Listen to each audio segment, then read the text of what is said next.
Fertilisation, हम लोग starting में याद है आप लोगों को कि 9 जो क्या था, 9 प्रोसेस था, 9 स्टेप था। पहला स्टेप क्या था? गैमेटोजेनेसिस। सेकंड क्या था?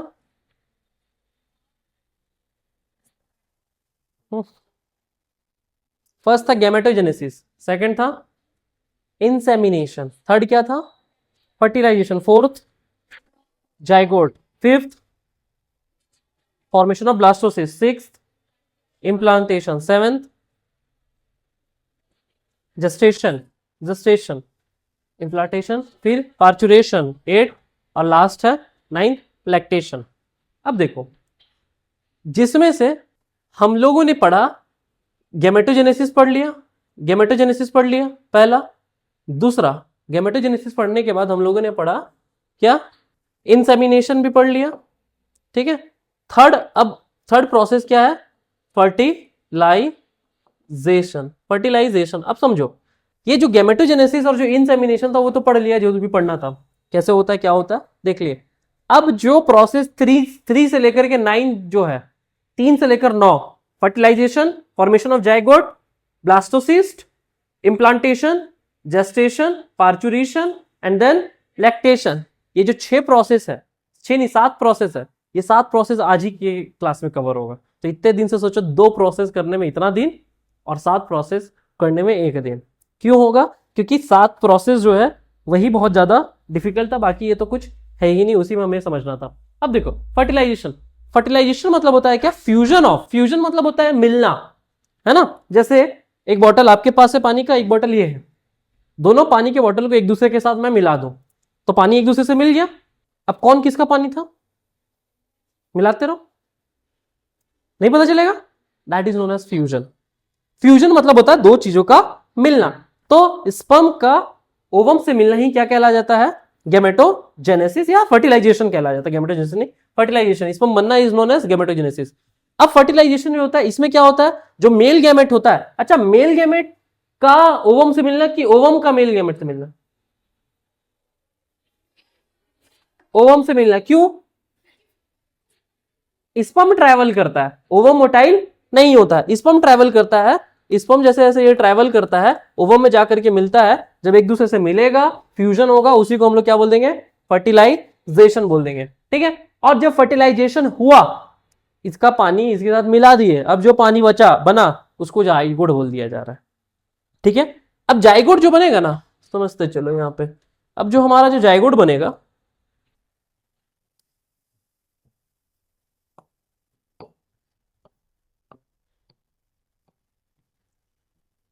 अब मान के चलो जाइगोट भी क्या होगा? एक सेल होगा।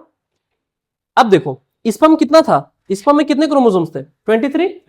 स्पर्म में 23 थे, और ओवम एक्चुअली है क्या? सेकेंडरी साइट ही है। इसमें भी कितने हैं? 23। दोनों मिले क्या बनाए? जाइगोट बनाए। आज देखना, एक बच्चा पैदा होगा आज यहीं पे, मतलब कि एक बच्चा कैसे बनता है, कैसे बनता है उसका पूरा प्रोसेस है यहाँ पे। तो एक यही चैप्टर को एक बार पढ़ा रहे थे, क्या तो बोलते हैं हम, कहीं पे दिल्ली में पढ़ा रहे थे एक क्लास में, तो लड़की लोग रोने लगी थी ये चैप्टर पढ़ने के बाद लास्ट में। हाँ, इमोशनल हो गई थी कि अच्छा बेबी ऐसे बनता है, बच्चा ऐसे बनता है इस टाइप से। तो अब जो जाइगोट बना, ये जो जाइगोट बना, इसमें कितने क्रोमोसोम्स? 46। जाइगोट भी होता है सिंगल सेल, एक सेल का होगा। अब ये क्या होगा?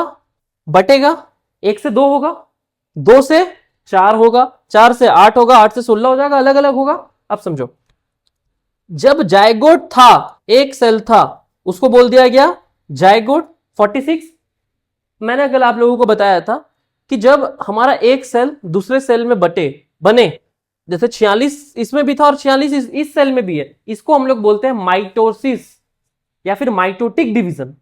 लेकिन अगर एक सेल जो था वो टूटा और 23 क्रोमोसोम्स अगले वाले सेल्स में आ गए, इसको बोल देते हैं मियोसिस। अब बताओ, 46 बन गया, अब जितने भी सेल बनेंगे उसमें 23 क्रोमोसोम आएंगे कि 46 आएंगे? क्यों? 23 तो स्पर्म में था, 23 ओवम में था, दोनों मिले 46 बन गए।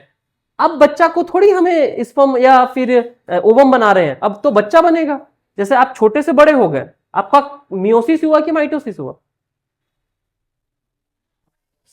माइटोसिस हुआ, तभी तो आप जब छोटे थे तो भी आप में 46 ही क्रोमोसोम था, आज बड़े हो गए तो भी आप में कितना क्रोमोसोम है? 46। दोनों एक तरह के सेल डिवीजन है। सेल डिवीजन मतलब समझ रहे हो, एक सेल दो भाग में टूटेगा, 2, 4 में 4, 8 में 8, 16 में, इस तरह से बढ़ते जाएगा। हमारे में अनगिनत सेल है। तो जब सेल डिवाइड होकर के इक्वल नंबर ऑफ क्रोमोसोम्स में होगा तो उसको बोल देंगे माइटोसिस, और जब हाफ हो जाएगा तो मियोसिस। अब बताओ, एक सेल जाइगोट बन गया, तो अगला जो 1 से 2 होगा, एक सेल से 2 सेल्स में जो बनेगा, इसको ये माइटोसिस की मियोसिस?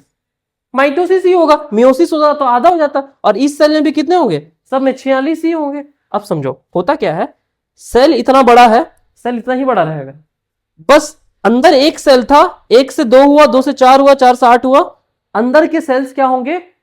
डिवाइड होंगे, बड़े होंगे, लेकिन सेल का साइज जो रहेगा वो सेम रहेगा। ठीक है, अब समझो, यहां पे एक सेल ये कहला गया अपना जाइगोट कहलाया। जाइगोट 1 से 2 में बटा।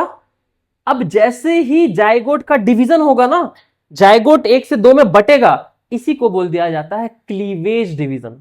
क्या बोल दिया जाता है? Cleavage division. जैसे ही क्लीवेज डिवीजन होगा, एक जाइगोट का सेल जो कितने भाग में टूटेगा? 2 में, फिर 2 से 4 में, ऐसे टूटते चलेगा। अब एक था तो जाइगोट, जैसे 2 हुआ, फिर 4 हुआ, फिर 8 हुआ, अब इसको हम जाइगोट नहीं कहेंगे, अब इसको हम लोग बोलेंगे ब्लास्टोमियर। क्या बोलेंगे? ब्लास्टोमियर। तो एक सेल जाइगोट, एक से ज्यादा ब्लास्टोमियर, एक से ज्यादा, 2 हुए तो ब्लास्टोमियर, 4 हुए तो ब्लास्टोमियर, 8 हुए तो ब्लास्टोमियर। जैसे फिर 8 से 16 होगा, मान के चलो एक सेल था, अब उसमें कितना हो गया डिवीजन? 8 हो गया, मान के चलो 8 डिवीजन हुआ, 8 सेल डिवीजन हुआ, 8 सेल हुआ, 8 से क्या होगा? 16 होगा, 8 से 16 होगा, 8 तक आया तो ब्लास्टोमियर। जैसे 8 से 16 हुआ, इसको बोल देते हैं मोरूला। क्या बोल देंगे? मोरूला। ठीक है, मोरूला। अब यहां पे देखो क्या है, समझते रहो। फर्टिलाइजेशन मतलब क्या होता है? फ्यूजन ऑफ मेल गैमेट और फीमेल गैमेट, दोनों मिलकर के बना देंगे जाइगोट, बना देंगे। ठीक है, फर्टिलाइजेशन कहां पे होगा? बताए थे एम्पुला रीजन में। ये फैलोपियन ट्यूब है, ओवम यहां से निकलेगा, ये एम्पुला रीजन है, थोड़ा सा चौड़ा रीजन है। यहीं पे हमारा क्या होता है, 14वें दिन यहां से रिलीज होगा ओवम। अगर स्पर्म यहां पे एंटर किया तो 14वें 15वें, मतलब 14 और 15 दिन क्या होगा, यहाँ पे 2 दिन 48 घंटे का टाइम मिलता है। इस पे स्पर्म इसके अंदर एंटर कर गया ओवम के अंदर, तो वो करेगा क्या? जाइगोट बनाएगा, फर्टिलाइजेशन होगा, जाइगोट बनाएगा। तो कहां पे हो रहा है? एम्पुला रीजन में। ठीक है, ये अपना यूट्रस हो गया, ये अपना यूट्रस हो गया, ये अपना ओवरी हो गया, ये अपना इनफंडिबुलम हो गया, ठीक नहीं, सॉरी फिम्ब्रे हो गया, इनफंडिबुलम नहीं, फिम्ब्रे हो गया। और फिर ये जो अपना ट्यूब हो गया, फैलोपियन ट्यूब हो गया। और ये जो पार्ट है जो फैलोपियन ट्यूब के बीच में, यूट्रस और ओवरी के बीच में, मतलब या फिर फैलोपियन ट्यूब और जो ओवरी के बीच में जो चौड़ा जंक्शन होता है, उसी को बोल देते हैं एम्पुला। और एम्पुला में ही यहां पे आकर के एग अटका हुआ रहेगा, और स्पर्म आएगा और यहीं पे क्या करेगा? इसको फ्यूज करेगा। ठीक है, समझ में आ गया? अब आगे देखते हैं कब होता है। जैसे ओव्यूलेशन हुआ, आप लोगों को बताए थे 1 से 5 दिन के पीरियड को ब्लीडिंग फेज, ब्लीडिंग फेज 6 से इसको 13 दिन के फेज को फॉलिकुलर फेज, 14वें दिन को ओव्यूलेशन, और लास्ट ल्यूटियल फेज बोलते हैं। 14 दिन के बाद जो फेज आएगा वो क्या होगा? ल्यूटियल फेज होगा। अब यहां पे समझो, 14वें दिन क्या होगा? ओव्यूलेशन होगा। 14वें दिन ओव्यूलेशन होगा, फिम्ब्रे जो है वो कैप्चर करेगा और कहां पे लेके चल जाएगा? एम्पुला रीजन में ले जाके वहां पे छोड़ देगा। ठीक है, अब बताइए वो जो ओवम है वो एक्चुअली है क्या? सेकेंडरी oocyte ही है, उसमें क्या क्या मिला हुआ है? जोना पेलुसिडा और कोरेना रेडियाटा, आप लोग उसी दिन बताया था। और जो बाकी जो बच गया था वो क्या कहला रहा था? Corpus luteum. ठीक है, कॉर्पस ल्यूटियम। तो एक्चुअली में सेकेंडरी oocyte के साथ साथ क्या क्या जो ओवम हम बोलते हैं, वो ovum is a mixture of secondary oocyte, zona pellucida and corona radiata, ये 3 है। अब यहां पे मान के चलो, यहां पे हुआ फर्टिलाइजेशन हो गया, स्पर्म का ट्रांसफर हुआ एम्पुला में, फर्टिलाइजेशन होगा, जायगोट बन जाएगा। यही था। अब आगे देखते हैं इसमें। ठीक है, प्रोसेस प्रोसेस ये तो पता चली गया। हाँ, अब समझो। अब एग है, अब मान के चलो ये एग है, स्पर्म यहां से एंटर करेगा, बहुत सारे स्पर्म होते हैं, कोई एक ना एक ही अंदर एंटर करेगा, आएगा। अब देखो सेकेंडरी साइड है, हेल्दी स्पर्म इसके अंदर एंटर किया। स्पर्म में आप लोगों को बताए थे कि जो ऊपर होता है उसमें एक तरह का कैप होता है, जिसको हम लोग क्या बोलते हैं, एक्रोजोम। क्या बोलते हैं, एक्रोजोम बोलते हैं, एक्रोजोम बोलते हैं। और उस एक्रोजोम जो उसका जो मतलब हेड है, हेड में ही क्या होता है, एक्रोजोम होता है, एक तरह का कवर होता है, और हेड के अंदर ही क्या होता है, न्यूक्लियस होता है। न्यूक्लियस में ही क्रोमोसोम होंगे। वो बच्चा कैसा दिखेगा, क्या होगा, वो सब तो न्यूक्लियस ही कंटेंट करके रखा हुआ है। अब ये जो एक्रोजोम एक तरह का लेयर रहता है, बाहर का लेयर होगा, अब समझो एक तरह का कैप होगा। एक्रोजोम फटता है, जैसे एक्रोजोम फटेगा ना, एक तरह का केमिकल निकलेगा या फिर इंजाइम निकलेगा, जिसको क्या बोलेंगे, स्पर्म लाइजिन। क्या बोलेंगे, स्पर्म लाइजिन। एक्रोजोम फटा, इंजाइम निकला, क्या निकला, स्पर्म लाइजिन। अब जैसे स्पर्म लाइजिन निकलेगा तो जो ओवम है ना, ओवम का जो बाहर का जो कोरोना रेडियाटा है, उस कोरोना रेडियाटा को कर देगा पतला, डाइल्यूट या फिर डिसॉल्व, हटा देगा। जैसे क्या बोले, जैसे कागज है, कागज है, एक कागज है, उसमें पानी डालो, पानी डालोगे तो कागज एक टाइम के बाद क्या होगा, धीरे धीरे धीरे धीरे फटेगा, बीच से फट जाएगा। सेम चीज समझो, वही केमिकल, वो पानी जो है उसको समझो स्पर्म लाइजिन, और उस कागज को क्या समझोगे आप, कोरोना रेडियाटा। वो इसी में है, एग में ही है। जैसे रिलीज हुआ स्पर्म लाइजिन, कोरोना रेडियाटा फटेगा, और उसके अंदर में एक और लेयर है, क्या नाम था, zona pellucida. Zona pellucida.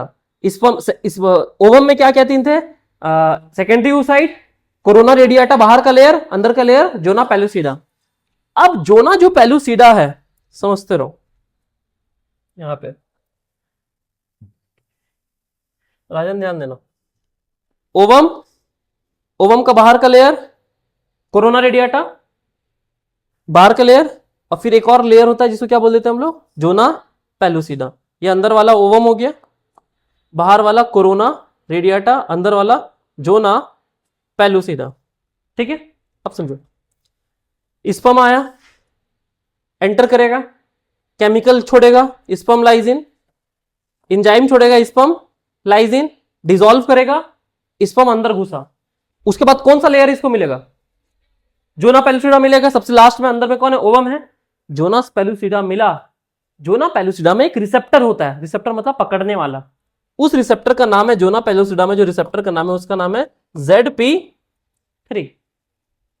Zona pellucida 3 receptor का नाम है।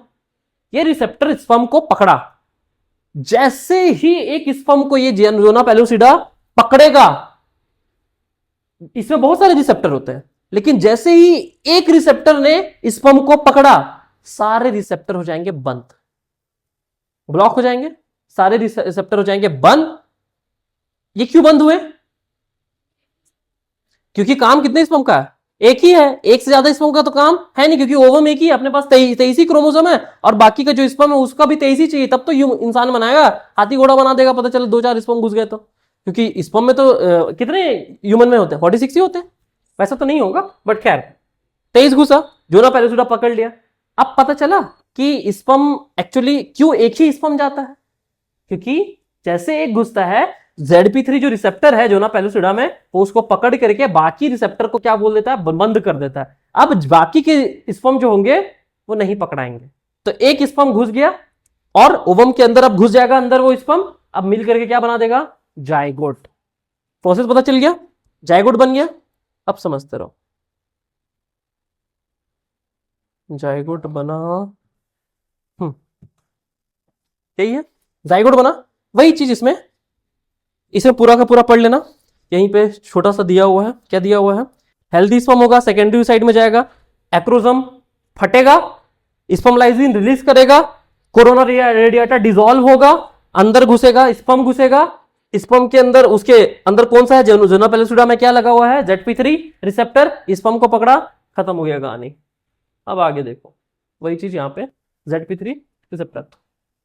अब देखो, जैसे ही उसमें घुसा, किसमें घुसा, जोना पेलुसिडा के अंदर ओवम बन गया, मियोसिस 2 इसका कंप्लीट हो जाएगा।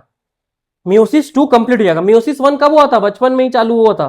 खत्म कब हुआ था? ग्राफियन फॉलिकल जब बना था तब मियोसिस 2 खत्म हुआ था, मतलब क्रोमोसोम का नंबर 46 से 23 हुआ।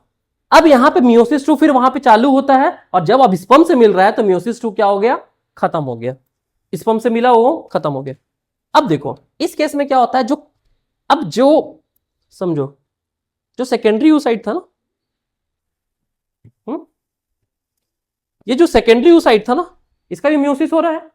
सेकेंडरी oocyte भी टूटेगा फिर, क्योंकि मियोसिस हुआ। सेकेंडरी oocyte मतलब ओवम, ये टूटा, मियोसिस हुआ। ये टूटने के बाद क्या करता है ना, एक ओवम बनाता है और दूसरा बनाता है एक पोलर बॉडी। ठीक है, मियोसिस 1 में वहीं पे चालू हुआ था, जिसमें 23 क्रोमोसोम्स होते हैं, किसमें? सेकेंडरी oocyte में। और 23 क्रोमोसोम्स किसमें होते हैं? पोलर बॉडी में। अब बताओ, पोलर बॉडी छोटा होता है और सेकेंडरी oocyte बड़ा होता है। मेन हमारा काम है सेकेंडरी oocyte का, पोलर बॉडी का कोई काम है नहीं।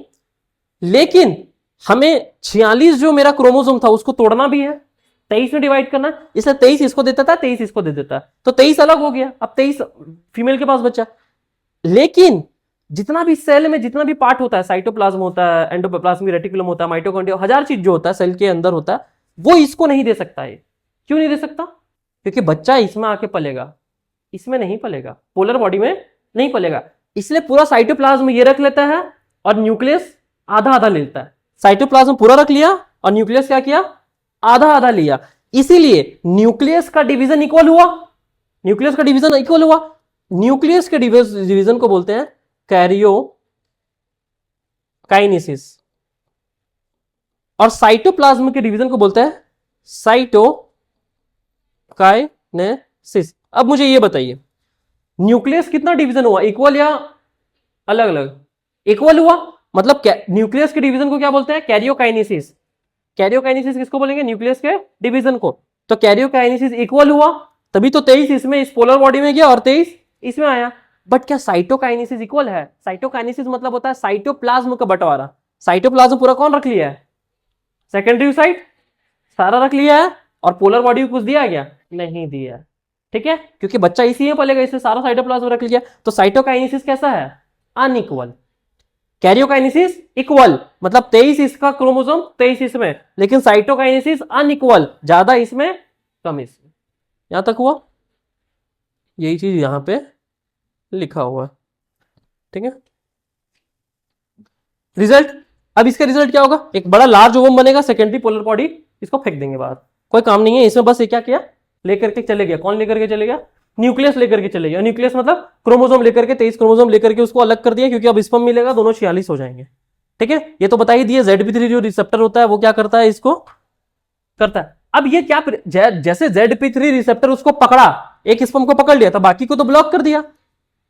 इससे होगा क्या? ज्यादा स्पर्म नहीं जा पाएंगे। इसी को बोला जाता है प्रिवेंट पॉलीस्पर्मी। पॉली मतलब बहुत सारे, स्पर्म मतलब स्पर्म, बहुत सारे स्पर्म को ना जाने देना ही क्या कहलाता है? पॉलीस्पर्मी। तो सवाल आएगा, पॉलीस्पर्मी कौन करता है? हाँ, ZP3 रिसेप्टर। कहां का? जोना पेलुसिडा का। ZP मतलब होता है जोना पेलुसिडा। ठीक है, फिर जाएगा, हाँ कुछ नहीं, बेकार, फेंका गया। अभी तक रिसर्च चल रहा है उसमें, डिस्ट्रॉय हो जाता है वो बाद में। ठीक है, उसका कोई काम नहीं होता है, और अभी तक उसका ऐसा साइंटिस्ट लोग अभी रिसर्च कर ही रहे हैं कि पोलर बॉडी का एक्चुअली काम क्या है, बट अभी तक कुछ पता चला नहीं है। होना तो पता चल जाता। ठीक है, अब आगे देखते हैं। अब जैसे जाइगोट बन गया, कैसे बना पता चल गया, ZP3 कैसे मिल गया, जाइगोट बन गया। जाइगोट बनने के बाद मैंने बताया, एक जब जाइगोट टूटता है, 1 से 2 में बटेगा, तो उसको क्या बोलेंगे? क्लीवेज। क्लीवेज बोलेंगे, क्लीवेज डिवीजन। 1 से 2 में बटा, अब 2 जो सेल थे, एक था तो जाइगोट, अब 2 हो गए तो क्लीवेज। तो डिवीजन हुआ, डिवीजन को ही क्लीवेज बोलते हैं। क्या बोले?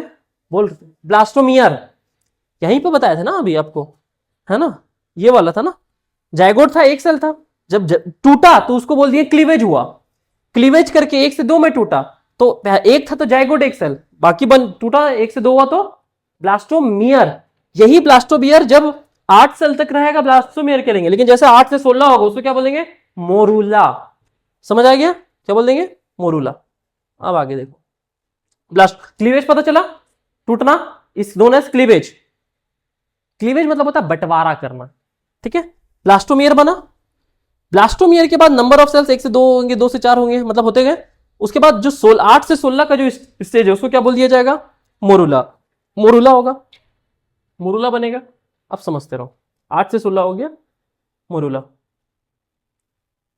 अब मोरूला के बाद ना, अब जो मोरूला होगा, मतलब मोरूला में कितने बोलेंगे सेल? कितने सेल होंगे मोरूला में? कितने सेल होंगे? 16 होंगे। मोरूला में कितने होंगे? 16 होंगे। अब समझो, मोरूला से जैसे 16 हुआ, अब मोरूला के बाद भी तो डिवीजन होगा, अभी तक हो ही रहा है डिवीजन, और बुढ़ापे तक डिवीजन चलेगा ही चलेगा। जो जायगोट से चालू हुआ मरते दम तक डिवीजन चलेगा। समझ में आ गया? तो मोरूला 16 सेल का डिवीजन मोरूला। मोरूला के बाद ये बनता है ब्लास्टोसिस्ट। क्या बनेगा? ब्लास्टो, क्या हो गया?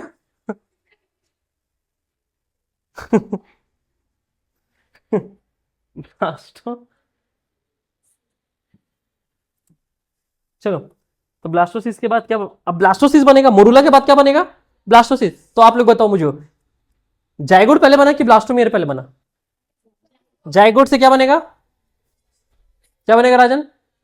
जायगोट के बाद निकल गया दिमाग से क्या? ब्लास्टोमियर बनेगा। ब्लास्टोमियर के बाद हाँ क्या मोला? मोरूला। अब मोरूला के बाद क्या बनेगा? ब्लास्टोसिस्ट। अब आप लोग को बताए थे इम्प्लांटेशन मतलब क्या होता है। ब्लास्टोसिस्ट फॉर्मेशन ऑफ जायगोट हुआ, इसके बाद फॉर्मेशन ऑफ ब्लास्टोसिस्ट हुआ। अब क्या होगा? इम्प्लांटेशन। इम्प्लांटेशन में क्या होता है? ब्लास्टोसिस्ट का यूट्रस के वॉल में जाकर के चिपकना ही क्या कहलाता है? इम्प्लांटेशन। तो फर्टिलाइजेशन हमने खत्म किया, फॉर्मेशन ऑफ जायगोट खत्म किया, फॉर्मेशन ऑफ ब्लास्टोसिस्ट खत्म किया, इम्प्लांटेशन पे आ गए। 4 स्टेप हो गया। समझ गए? इम्प्लांटेशन होगा, अब ब्लास्टोसिस्ट होगा। अब समझो, बताते हैं। अब जो ब्लास्टोसिस्ट बनता है ना, ये अब जब ये ब्लास्टोसिस्ट बनता है, इसको थोड़ा सा ध्यान रखना। ओ राजन इधर, ब्लास्टोसिस्ट जैसे बनता है, ये पूरा का पूरा मान के चलो ब्लास्टोसिस्ट बना, पूरा का पूरा ब्लास्टोसिस्ट बना। ब्लास्टोसिस्ट में क्या होता है ना कि ब्लास्टोसिस्ट में क्या होता है, 3 तरह के लेयर होते हैं। यहां पे देखो, चलिए समझते हैं। जी ये समझ लो, ये पूरा का पूरा ब्लास्टोसिस्ट है। इसमें एक बाहर का लेयर होता है इस तरह से, ठीक है। इस तरह से बाहर में एक गोल गोल सा लेयर होगा। ब्लास्टोसिस्ट का बाहर का एक लेयर होता है, इस लेयर को हम लोग बोलते हैं क्या? ट्रोपोब्लास्ट। ट्रोपो, इस बाहर के लेयर को हम लोग बोलेंगे ट्रोपोब्लास्ट, ठीक है। ब्लास्टोसिस्ट के बाहर के लेयर को ट्रोपोब्लास्ट। और ब्लास्टोसिस्ट में एक अंदर भी लेयर होता है, ठीक है, इस तरह से अंदर में इस तरह से सेल ये होता है। इसको हम लोग बोलते हैं inner cell mass. Inner cell mass बोलते हैं। ब्लास्टोसिस्ट बना, बाहर का एक लेयर बनाया, उस बाहर के लेयर को ट्रोपोब्लास्ट, अंदर के लेयर को इनर सेल मास। समझे? इस जगह में जो खाली जगह दिख रहा है, इस पूरे जगह में एक फ्लूइड भर जाता है। इस पूरे जगह में एक फ्लूइड भर जाता है। इस फ्लूइड का नाम है ब्लास्टोसील। ब्लास्टोसील, ठीक है। समझे? ब्लास्टोसिस्ट में कितने लेयर? 3। पहला नहीं 2 ही लेयर, बाहर के लेयर को ट्रोपोब्लास्ट, अंदर में बहुत सारा एक सेल्स गुच्छा होकर बैठ जाएगा, इसको क्या बोलेंगे? Inner cell mass. और जो खाली स्पेस होगा उसको क्या बोलेंगे? ब्लास्टोसील। अब ये जो इंपॉर्टेंट, इतना इंपॉर्टेंट पार्ट है, इसको याद रखना कि अभी आपका दिमाग चकरा देगा ये, ठीक है। अब ये जो इनर सेल मास है ना, ये जो इनर सेल मास है, ये जो इनर सेल मास आपको दिख रहा है, यही आगे चल के बनेगा बच्चा। या फिर इम्ब्रायो। तो हम पहले ऐसे, उसके बाद धीरे जुड़ते जुड़ते जुड़ते जुड़ते ऐसे हो गए हैं सब। अभी समझ में आया? जो देख लो अपने आप कैसे। और जो बाहर का लेयर उसको क्या बोल रहे हैं हम लोग? ट्रोपोब्लास्ट। अंदर के इनर सेल जो फ्लूइड जो जिसमें भरा हुआ है खाली जगह उसको ब्लास्टो सील बोल दिए, ब्लास्टो सील बोल दिए। ठीक है, अब देखो, अभी जो ट्रोपोब्लास्ट है ना, अभी जो ट्रोपोब्लास्ट है समझते चलो, दिमाग। अब मान के चलिए ट्रोपोब्लास्ट है। एक्चुअली होता क्या है, ये ट्रोपोब्लास्ट आगे चल के मान के चलो ये बच्चा है, ठीक है, इसके बाहर एक लेयर होता है, इसमें इसको बोलते हैं हम लोग, इस लेयर में एक फ्लूइड होता है, इसको बोलते हैं एमिनियोटिक फ्लूइड, एमिनियोटिक फ्लूइड। ठीक है, और ये समझो ये ट्रोपोब्लास्ट है, ये पूरा का पूरा बाहर का लेयर। ये ट्रोपोब्लास्ट इस तरह से स्ट्रक्चर बनाता है बाहर का। ठीक है, ये ट्रोपोब्लास्ट है, अंदर में क्या बन रहा है? इनर सेल मास से बच्चा बन रहा है, और बाहर के लेयर को ट्रोपोब्लास्ट बोल दिए। ये जो ट्रोपोब्लास्ट है ना, इसको हम लोग बोलते हैं विली। क्या बोल देते हैं? विली बोलते हैं। ये जो इस तरह का स्ट्रक्चर है, यही विली क्या करता है, जाता है एंडोमेट्रियम में। एंडोमेट्रियम याद है? यूट्रस का बाहर का लेयर, एंडोमेट्रियम याद है अंजलि? एंडोमेट्रियम, यूट्रस का बाहर का लेयर जो एंडोमेट्रियम बोलते हैं, यही जाएगा विली, और वो लेयर भी ऐसे रहेगा यूट्रस का एंडोमेट्रियम, और ये विली ऐसा है, जाएगा और अंदर जाके घुस जाएगा, ऐसे चिपक गया। अब जब ये चिपका, ये जो चिपका इधर से यूट्रस का वॉल होगा, उसमें जाकर के चिपका, अब ये जो पॉइंट बना चिपकने के बाद, इसी को बोल देते हैं प्लेजेंटा। समझ आया? क्या बोल देंगे? प्लेजेंटा। प्लेजेंटा बन गया। अब यही बच्चे से एक कॉर्ड निकलेगा इस टाइप से, ठीक है, कॉर्ड निकलेगा, इसी को बोल देते हैं अम्बिलिकल कॉर्ड, अम्बिलिकल कॉर्ड। अब और ये चिपक जाएगा किसमें जाकर के? प्लेजेंटा में। तो मदर और जो फीटस है, मतलब जो ये पूरा का पूरा ये प्लेजेंटा, उसको क्या बना दिया यहाँ पे? जंक्शन। और इसी से ये बच्चा जो है, बच्चा कनेक्ट किससे हो गया? प्लेजेंटा से ही जा करके, और यही प्लेजेंटा के थ्रू क्या क्या ट्रांसफर होगा? बच्चे के लिए खाना, ऑक्सीजन, बच्चा को सिर्फ ऑक्सीजन चाहिए, खाना चाहिए, न्यूट्रिएंट्स जो भी चाहिए। अब बच्चा इस अंदर फ्लूइड में है, जिसको क्या बोल दिया जा रहा है? एमनियोटिक फ्लूइड, एमनियोटिक फ्लूइड बोल दिया जा रहा है इसी के अंदर। और बच्चा अंदर सांस वास कुछ नहीं लेगा। एमनियोटिक फ्लूइड में पानी के अंदर हो, जैसे आप लोग पानी के अंदर जाओगे सांस लोगे, ऑक्सीजन लेके जाते हो, सिमिलरली पानी के अंदर जाओगे, अगर सांस लेना तो क्या चाहिए हमें? ऑक्सीजन चाहिए। तो उसी तरह ये बच्चा उसके अंदर रहेगा, सांस वास लेगा नहीं, और क्या करेगा ये? वहां पे सांस वास लेगा नहीं। तो इस एम्बाइलिकल कॉर्ड जो है, जो अम्बाइलिकल कॉर्ड जो है, अम्बाइलिकल कॉर्ड जो है, इसी के थ्रू ऑक्सीजन ट्रांसफर होगा और कार्बन डाइऑक्साइड वापस मां में जाएगा और सब कुछ। अब मुझे ये बताओ, अब जो मां जो खाएगी वो बच्चे में आएगा कि नहीं? किसके थ्रू आएगा? प्लेजेंटा के थ्रू, और अम्बाइलिकल कॉर्ड से बच्चे में ट्रांसफर हो जाएगा। इसीलिए बोला जाता है प्रेगनेंसी में कि औरत को कुछ भी नहीं खाना चाहिए। क्यों नहीं खाना चाहिए? क्योंकि जो खाएगी प्लेजेंटा के थ्रू बच्चे में आ जाएगा। हाँ, क्या रहता है? मुंह खुला रहता है। आप पानी में जाओगे, मान चलो आप पानी में हो, आप कैसे रहोगे? तो पानी पानी में ये है, मुंह बंद रहेगा आपका। पानी में भी जब आप जाओगे ना, हाँ, कुछ नहीं सरकेगा। बच्चा उसी में जन्म ही रहा है, बड़ा हो रहा था। बच्चा उसी में जना। अच्छा, ये फ्लूइड अचानक से ला करके पानी में इसको बैठा नहीं दिए, इसी पानी में ये 1 सेल से 2 सेल से 3 सेल से पूरा का पूरा बच्चा बना है।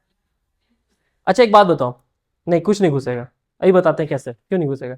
अभी हवा नहीं है, मतलब एटमॉस्फेरिक प्रेशर है। हम पता हमें इतना ज्यादा एटमॉस्फेयर का प्रेशर, मतलब हवा का प्रेशर हमारे ऊपर से क्या कर रहा है? हमको फोर्स कर रहा है। आप लोगों को पता चलता है कभी? आपको दबा रहा है। क्यों? इसी में पैदा हुए और इसी में क्या होंगे? आप लोग इसी में रह रहे हो, हमें आदत हो गया। अब इसका सबसे अच्छा एग्जांपल देते हैं। जैसे अब बताओ, अभी हम यहाँ पे खड़े हैं, ऊपर से पूरा एटमॉस्फेयर का प्रेशर हमें पड़ रहा है, हवा का, इसी को बोल देते हैं एटमॉस्फेरिक प्रेशर। अब जैसे जैसे हम ऊपर जाएंगे, एटमॉस्फेरिक प्रेशर कम होगा या बढ़ेगा? क्यों? ऊपर हवा धीरे धीरे जो नीचे छूट गया वो नीचे छूट गया, हम तो ऊपर जा रहे हैं। धीरे धीरे एटमॉस्फेरिक प्रेशर क्या हो जाएगा, कम हो जाएगा। अब समझते रहो, एटमॉस्फेरिक जैसे जैसे ऊपर प्रेशर कम होगा, हमें ऊपर पता चलेगा। जब आप कभी पहाड़ वहाड़ में कभी जाओगे तब समझ आया कि अच्छा ये एटमॉस्फेरिक प्रेशर करता क्या, नीचे तो हमें पता ही नहीं चलता। आपका जो ब्लड है, ब्लड प्रेशर मार रहा है इधर से बीपी, और ऊपर से ही प्रेशर कर रहा है, दोनों क्या हो जाता है, बैलेंस हो जाता है। लेकिन ऊपर जाएंगे तो एटमॉस्फेरिक प्रेशर कम हो गया, लेकिन ब्लड सर्कुलेशन कैसा है, वैसे ही रहेगा। तो कभी कभी ये हो जाता है कि जब आप कभी ऊपर चढ़े आओगे माउंटेन वगैरह में, तो आपके नाक से खून आ जाएगा। क्यों? क्योंकि ब्लड का प्रेशर तो वही है, लेकिन बाहर से जो प्रेशर आ रहा था वो कम हो गया। अभी जैसे ब्लड का प्रेशर इधर से आ रहा है और बाहर को ऊपर का जो प्रेशर आ रहा है, दोनों एक दूसरे को बैलेंस कर दे रहा है। लेकिन जब ऊपर जाएंगे तो ऊपर वाला कम हो जाएगा और ये तो अपने ही हिसाब से चलेगा, तो ये फेंक देगा नाक से खून, कान से खून। तो लगेगा अरे ये क्या हो गया, क्योंकि आपका बॉडी का ब्लड प्रेशर सेम मेंटेन है, लेकिन एटमॉस्फेरिक प्रेशर क्या हो गया, कम हो गया। समझे? इसीलिए कभी फ्लाइट वगैरह में बैठोगे तो देखना कान खुजलाने लगेगा, ब्लड प्रेशर बढ़ जाएगा। कभी कभी जो ऊपर फ्लाइट लेके जाता है तो वहां एटमॉस्फेरिक प्रेशर कम हो चुका है, और कम क्या, खत्म ही है। वो जो प्रेशर बनाया है वो आर्टिफिशियल प्रेशर बनाया है, कौन, एरोप्लेन में बनाया जाता है, ठीक है। तो उससे कभी कभी ये होता है कि नाक से खून आ जाता है। समझ आया क्यों? क्योंकि अभी बैलेंस में चल रहा है, जैसे खत्म हो ये खत्म हो गया, लेकिन नीचे वाला तो मारेगा ही ना, बॉडी का तो मारेगा, वो ऊपर जाने के बाद खत्म हो जाता है। तो वही चीज हमें आदत हो चुका है। यही जब आप जाओगे चांद में चल जाओगे तो आपका वेट क्या हो जाएगा, एटमॉस्फेरिक प्रेशर वहां पे कम है, तो आप हल्के हो जाओगे, आप हल्के हो जाओगे। नहीं तैर तो नहीं रहना एक ही जगह, ठीक है। अब जैसे आपको मैं डाल दूं स्विमिंग पूल के अंदर और अंदर ही छोड़ दूं, आप अंदर कितना देर रहोगे, 1 मिनट भी नहीं रह पाएंगे। ऑक्सीजन के साथ भेज दो, रह लोगे? तो समझो ये ऑक्सीजन के साथ अंदर में है। समझ में आया? ऑक्सीजन के साथ अंदर में। जैसे अभी मैंने पैर ऐसे किया है, कभी कभी आप लोग जब सोते होगे तो ऐसे पैर करते हो, जैसे ये पैर कभी है इस तरह से, हाँ। फिर कभी अपने भाई देखना ऐसे करके रखेगा, फिर उसको अलग करते हैं या कैसे भी करेगा। एक्चुअली हम पेट के अंदर इसी तरह से रहते हैं, तो हमारा वो आदत हो जाता है पैर ऐसे करके। समझे? हाँ, ऐसे करके हमेशा कभी भी उसको पैर उसके किनारे करेंगे बच्चा जो रहता है ऐसे, क्योंकि ऐसे ही रहते हैं तो वो आदत होता है हमें। अब समझो यहाँ पे, तो ब्लास्टोसिस्ट पता चल गया हमें, ठीक है। तो ब्लास्टोसिस्ट ट्यूब है, ये सब पता चल गया। ये क्या है अंदर वाला, इनर सेल मैस, बाहर में ये वाला ट्रोपोप्लास्ट, और ये जो खाली एरिया ब्लास्टोसील। यही जो इनर प्लास्ट है इसको एम्ब्रायो ब्लास्ट भी बोलते हैं। क्यों बोलते हैं पता चल गया? यही आगे चल क्या बनता है, एम्ब्रायो। मतलब मतलब प्रेगनेंसी इम्प्लांटेशन से लेकर के 2 महीने तक के बच्चे को हम लोग बोलते हैं एम्ब्रायो, 2 महीने के बाद के बच्चे को बोलते हैं फीटस। समझे?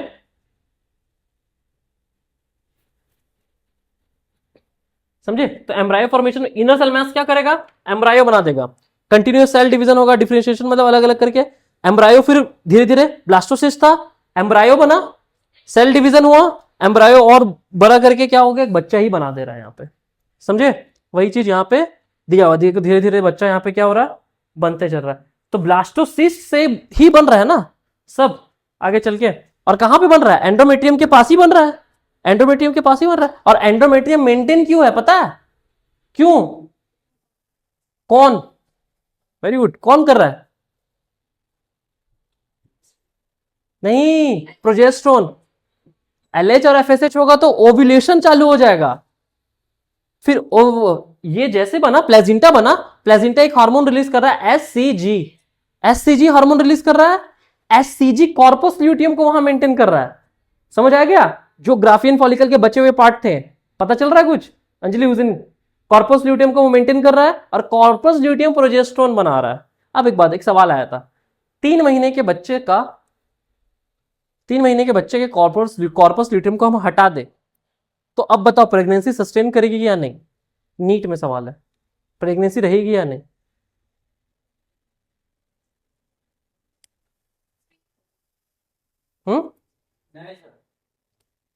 कॉर्पस ल्यूटियम हटा दे तो क्या होगा, प्रोजेस्टेरोन नहीं बनेगा। अब प्रोजेस्टेरोन नहीं बनेगा तो प्रोजेस्टेरोन तो क्या होगा, एंडोमेट्रियम का लेयर अपने आप ही टूट जाएगा। तो अब बताओ, नहीं? अब समझो यहां पे क्या है, 3 महीने के बच्चे में क्या होता है, प्लेजेंटा बन गया। अब जितना भी प्रोजेस्टेरोन हमें चाहिए होगा, जरूरत पड़ेगा, कॉर्पस ल्यूटियम तो बना ही रहा है, और ज्यादा जरूरत पड़ेगा तो प्लेजेंटा बनाएगा। समझ में आया? तो कॉर्पस ल्यूटियम हटा भी दे तो अब जो प्रोजेस्टेरोन चाहिए वो कौन मेंटेन करेगा, प्लेजेंटा मेंटेन करके रखेगा। इसलिए अभी आगे चल के पढ़ाएंगे कि प्लेजेंटा जो होता है ना वो बहुत सारे हार्मोन्स को भी रिलीज करता है। समझे? इम्प्लांटेशन, तो इम्प्लांटेशन में क्या होता है, ब्लास्टोसिस्ट जाकर के एंडोमेट्रियम में जाकर के चिपक जाता है। ट्रोपोप्लास्ट क्या करता है, एंडोमेट्रियम के बाहर में क्या करता है, इन्वेड द एंडोमेट्रियम। ट्रोपोप्लास्ट में कौन सा विली बताए थे आप लोग को, एक विली, क्या नहीं पे विली होगा, एक तो पूरा नाम उसका निकल रहा दिमाग से, एक तरह का विली बताए थे, जो विली जाकर के कहां जाएगा, प्लेजेंटा में जाकर, सॉरी एंडोमेट्रियम में जाकर के चिपक जाएगा। ठीक है, चिपकने के बाद क्या बनेगा, प्लेजेंटा बनेगा। उसके बाद मटेरियल जो ब्लड का सप्लाई होगा बच्चे में किससे होगा, प्लेजेंटा के थ्रू ही होगा। इम्प्लांटेशन प्रोवाइड नरिशमेंट, अब उसको बच्चे को जो भी खाना पीना चाहिए वो कहां से आएगा, प्लेजेंटा से ही आएगा। बच्चे मतलब इम्ब्रायो यहां पे बोल दे रहा है ना। अब देखो प्लेजेंटा क्या करेगा, placenta is formed after implantation. पता चल गया कैसे बनता है, देखो ये जो छोटा छोटा पार्ट है ना, इसी को बोला जा रहा है क्या, विली, कोरोनियो, क्या बोलते हैं, कोरियोनिक विली, है ना, इसको क्या बोलेंगे, कोरियोनिक विली। विली जाकर के चिपक गया एंडोमेट्रियम के लेयर में, प्लेजेंटा हुआ, जैसे प्लेजेंटा बना इम्प्लांटेशन हो गया। मदर और बच्चे के बीच में ये एक तरह का जंक्शन है। अब यहां पे क्या फंक्शन, ऑक्सीजन सप्लाई करेगा प्लेजेंटा, न्यूट्रिएंट सप्लाई करेगा, कार्बन डाइऑक्साइड को बच्चे से लेगा, फिर मां के थ्रू बाहर करेगा। सारे मेटाबॉलिक बॉडी में जो भी वेस्ट बनेंगे क्या होगा, प्लेजेंटा के थ्रू ही बाहर होगा। और एंटीबॉडीज भी मम्मी से ट्रांसफर करेगा, मदर से। तो कौन ऐसा एंटीबॉडीज था तो जो प्लेजेंटा के थ्रू ट्रांसफर हुआ था बच्चे में, आईजीजी। आईजीजी सबसे छोटा होता है किसमें, आईजीए में। ए जो होता है ना, आईजीए, वो होता है मम्मी के दूध में। जब मदर बच्चा दी तो मदर के दूध में क्या होगा, जो दूध होगा, पहला दूध जो होगा उसको कोलेस्ट्रॉम बोलेंगे, और कोलेस्ट्रॉम में पाया जाएगा आईजीए। ए से याद रखो, पहला अराइवल, अराइवल जब बच्चा होने के बाद, अराइव होने के बाद जो दूध आएगा उसमें होगा आईजीए, और जब बच्चे के अंदर होगा तो उसको बोलेंगे आईजीजी। समझ में आ गया? सबसे छोटा होता है इसलिए प्लेजेंटा के थ्रू क्रॉस करता है। इसलिए मम्मी को बोला जाता है, मदर लोग को बोला जाता है कि बहुत ज्यादा अनसन दवा नहीं खाने। क्यों, कहां ट्रांसफर हो सकता है, बच्चे में। ठीक है, ठंड चीज, समझे, जुड़वा ठीक है, एंटीबॉडीज हो गया। अब देखो आपको बताया था अम्बिलिकल कॉर्ड, जो अम्बिलिकल कॉर्ड है वो फीटस और बच्चे को और प्लेजेंटा से क्या करता है, कनेक्ट करता है ना। बच्चे और प्लेजेंटा को क्या करे, अम्बिलिकल कॉर्ड एक तरह का बस क्या है, पाइप, है ना, पाइप है। तो इम्प्लांटेशन होगा, प्लेजेंटा बनेगा, अम्बिलिकल कॉर्ड का डेवलपमेंट होगा, मटेरियल का एक्सचेंज होगा, और फीटस का फिर ग्रोथ होगा। समझ रहे हो? तो ऐसे क्या होता है बच्चा। कल भी यहीं पे छोड़े थे ना हम लोग, ठीक है। चलिए कल ही देखेंगे, आने दीजिए वो लोग को, आप लोग पढ़े नहीं थे कल, और कल में भी हो सकता है ये चैप्टर खत्म हो जाए। ठीक है।